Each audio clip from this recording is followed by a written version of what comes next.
সবাই কেমন আছেন? আশা রাখি ভালো আছেন। আমরাও ভালো আছি।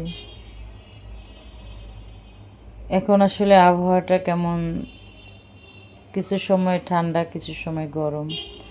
সবারই জ্বর, ঠান্ডা, কাশি। আমাকেও মনে হচ্ছে একটু ভাইরাস আক্রমণ করছে। ঠান্ডাও আছে, একটু হালকা জ্বরও আছে। যাই হোক, আজকে রান্না করব সবজি, তারপরে ফাঁকে একটু ভিটামিন সিও খাওয়া দরকার, যেহেতু ঠান্ডা লেগেছে।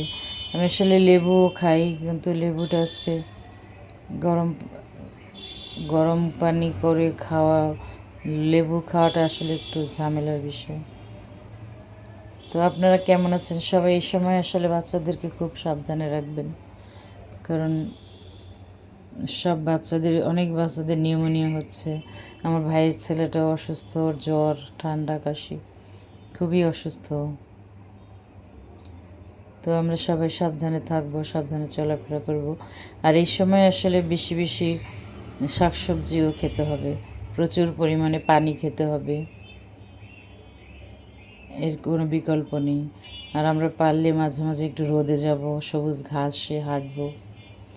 আসলে গ্রামীণ যে জীবনটা,